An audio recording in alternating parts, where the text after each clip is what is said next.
Dos grupos de jóvenes que estaban anoche en las inmediaciones del Montevideo Shopping se enfrentaron en una trifulca brutal. Uno de ellos resultó muerto luego de recibir un balazo en el pecho. Se desconocen los detalles. Algunos informantes hablan de que el disparo habría provenido de otra persona que pasó en una moto. La policía está investigando, hay varios detenidos y muchos indagados, y se pretende reunir testimonios para intentar determinar qué fue efectivamente lo que pasó, qué fue lo que pasó en el episodio puntual. Pero qué es lo que está pasando, cómo es posible que se desarrolle un episodio de estas características en una zona muy céntrica de la ciudad, una zona concurrida, iluminada, donde hay mucho tránsito. Da la sensación de que hay algunas cosas que se están yendo un poco de las manos. Gerardo Caetano, ¿cómo estás? Buen día. Buen día, Leandro, ¿qué tal? ¿Qué hay detrás de todo esto? No pretendo que es la respuesta final, pero hay una sensación como que la calle está pesada por un lado y por otro lado desprotegida, digamos. No hay una presencia de la autoridad. Hay muchas cosas que vienen desde lejos. En primer lugar, el Montevideo Shopping, un espacio público particular. Hoy los shopping son en la ciudad espacios muy fuertes, muy captadores de presencia. Las ciudades, también Montevideo, han perdido, por ejemplo, el peso de los centros, de los viejos centros, sí. Y eso ha derivado a los shoppings. En las ciudades contemporáneas, los espacios públicos tienden a ser cada vez menos, la ciudad tiende a guetizarse, y eso también pasa en Montevideo. Pero hay algunos pocos espacios públicos, por ejemplo los shopping, en donde hay encuentros de esos sectores sociales que usualmente no se encuentran en otros espacios públicos. Ya lo hemos visto muchas veces, por ejemplo, en los establecimientos educativos, hoy lamentablemente no se encuentran alumnos de sectores sociales distintos, pero en los shopping sí. Claro, se encuentran de una manera muy especial. Todos quienes hemos pasado por ese shopping hemos visto esta concentración, y aquí está en primer lugar el Uruguay de los 3 tercios, el Uruguay de tercios, que se viene configurando desde hace mucho tiempo. Un Uruguay dinámico, que se vincula con el mundo, un Uruguay marginado, y un Uruguay que vive de los residuos del viejo Estado social y que se está deteriorando. Esos 3 Uruguay tienden a diverger en términos históricos, en términos sociales y en términos cotidianos, pero tienen algunos momentos en donde se vinculan en los márgenes, porque este grupo que estaba allí no entra en un vínculo real, pero está allí. Y cuando esto ocurre, cuando se encuentran en los márgenes, muchas veces tiene lugar episodios poco racionales. Lo de ayer, bueno, lo que uno ha podido saber no tiene mucha explicación. Es una pelea aparentemente entre ellos. Uno seguramente presume que allí habría droga. No parece haber una razón fundada para el origen de esa trifulca. Había menores. Lamentablemente se llega a una situación que se cobra una vida humana de 16 años, ¿no? Algo realmente terrible, y uno de inmediato tiende a la primera señal es la inseguridad. Ahora, fijémonos, uno de los problemas de las ciudades contemporáneas es espacios públicos para jóvenes. Espacios públicos para jóvenes donde los jóvenes puedan transitar cumpliendo determinadas pautas, determinadas reglas de convivencia. Lo que ocurre es que cuando a ese espacio público vienen sectores que están excluidos y que muchas veces hacen de su exclusión una señal de identidad, bueno, se producen en los márgenes de esos espacios públicos este tipo de episodios. Es muy difícil poder tramitar este tipo de episodios, es muy difícil poder anticiparlos, sí. Porque si no entramos, por ejemplo, en decir, bueno, cuando vemos determinado tipo de jóvenes, supuestamente, porque además hay una estética, la estética plancha, que los identifica, incluso que expresa esa pauta de identificación, una estética de exclusión, una estética diferente que hace la identidad. Bueno, ¿cuál es la salida? Que cuando veamos esa estética apartemos, incorporar la pauta del gueto como una pauta de convivencia pública, no parece ser esa una buena política. Pero ¿cómo logramos efectivamente integrar de acuerdo a pautas de convivencia efectiva? Cuando, por ejemplo, esta reunión de jóvenes revela que esto que pasó, la trifulca, revela que algunos de esos jóvenes van armados. Armados un domingo, en un lugar muy concurrido, una trifulca que se origina aparentemente sin razón, o con razones terribles. Todo esto nos revela este nuevo escenario contemporáneo, que lamentablemente es un escenario que vino para quedarse, porque los hechos revelan que el país puede mejorar socialmente, puede mejorar económicamente, pero estos espacios de marginación son espacios duros, y muchas veces una de las pautas de su condición es que no reaccionan con celeridad, no se vinculan con celeridad con los cambios económicos.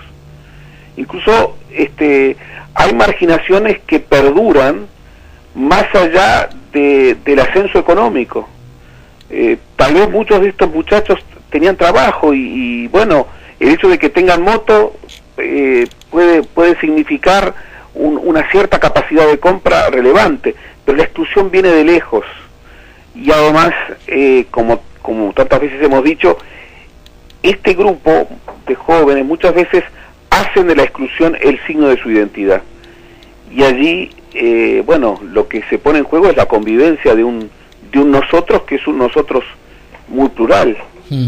Es muy difícil de prever y es muy difícil de actuar frente a eso. Hay una relación particular también con los espacios públicos. Tú decías recién la existencia o no de lugares para los jóvenes.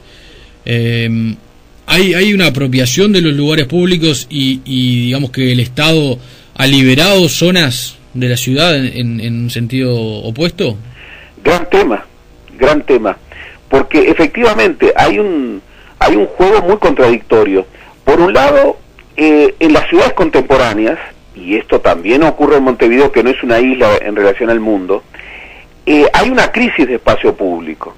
No necesitamos irnos muy atrás. Hace digamos 40 años Montevideo tenía espacios públicos, y esos espacios públicos eran ocupados por el conjunto de la sociedad, y bueno, habían ciertas pautas de convivencia que se respetaban. Hoy los espacios públicos tradicionales tienen problemas, en primer lugar porque son espacios públicos en donde no va toda la población, como antes. Y cuando algunos grupos van, se apropian, los invaden, los privatizan para sí, los hacen suyos en el peor sentido, porque para apropiarse de un espacio público lo niegan expresa o tácitamente a otros. Por ejemplo, el hecho de que en un espacio público como un shopping, que es un espacio público pero con agentes privados, no es lo mismo un shopping que un parque, que un parque público. Claro. Se estacionen motos en la vereda, como eso ocurre, sí. Es la expresión de una invasión. Entonces, efectivamente, allí hay un problema grave de convivencia. Ya estacionar una moto en la vereda es invadir. y es invadir propiamente un espacio público y es obviamente generar como una especie de demarcación en donde por acá no se pasa. Típica actitud de un grupo que se siente marginado y que cuando va a un espacio público, además propio de un sector social del que se siente relegado, invade, ocupa y además genera una demarcación en donde no se pasa. ¿Qué hace la autoridad? Bueno, yo creo que renunciar a un espacio público es una mala política. Y uno tiende a ver muchas veces que, bueno, la autoridad, para no generar problemas, deja ciertas zonas liberadas. Esto incluso también lo hacen los propios sectores privados. Por ejemplo, los empresarios muchas veces, para evitar conflictos, no denuncian. Esto es una mala política desde todo punto de vista, porque abandonar un espacio público, aceptar tácitamente que un espacio público sea literalmente invadido, apropiado de mala manera por un grupo, lo que genera es erosionar el espacio público. Ese espacio público dejó de ser público. Y cuando en una ciudad no hay espacios públicos, lo que se da, y hay una tendencia en Montevideo, tal vez no tan fuerte como en otras ciudades del continente, pero la hay, es una ciudad de guetos, en donde no hay espacios públicos, en donde hay zonas liberadas, hay barrios a los que, digamos, no llega la autoridad, no llega los servicios públicos, no llega la salud, no llegan los ómnibus, y obviamente barrios a donde el resto de la población no va. No hay espacios públicos de encuentro entre esos distintos sectores y hay guetos que de manera, es lo que está pasando en las ciudades contemporáneas, de manera creciente ya no son custodiados por la fuerza pública, sino que son reservados por la fuerza privada. En Montevideo todavía no lo hemos visto, pero no hay que viajar mucho.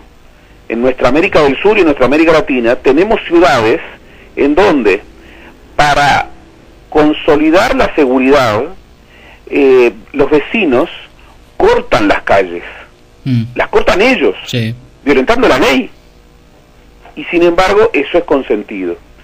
Abandonar los espacios públicos para evitar trifulcas que de otra manera se dan, tener zonas liberadas para la apropiación indebida por parte de algunos sectores, es una muy mala política, porque evita conflictos hoy, pero los genera de manera desmesurada para mañana. La discusión es muy compleja, es muy profunda y seguramente no haya una sola respuesta, pero ¿qué debería hacer la policía? ¿Ahora encontrar al culpable, al autor del disparo, culpable de un asesinato, y perseguirlo hasta el último momento? ¿O estar atento a que no se paren motos sobre la calle, que no se violen normas básicas de convivencia cuando hay un grupo de jóvenes en la vereda? Es decir, ¿empezar por lo chico o esperar a que se desarrolle un episodio de estas características? Nosotros estamos en una situación de creciente deterioro en donde hay que empezar por todos lados. Por supuesto, coincido contigo, en primer lugar, acá hay que evitar la impunidad. Se dio un hecho trágico, hay que buscar al culpable, hay que buscar a quien disparó, hay que buscar los cómplices. Este hecho tiene que ser resuelto. Lo necesita la familia de las víctimas, pero también lo necesita la población en su conjunto. Pero mal haríamos si dijéramos, bueno, la política es actuar sobre los hechos consumados. No. Resolver homicidios. No. Anticipemos. ¿Y cuál es la pauta de esa política? Bueno, establezcamos convivencia. Establecer convivencia quiere decir hacer respetar derechos ciudadanos. Los derechos, todos lo sabemos, un derecho es también la contraparte de una obligación.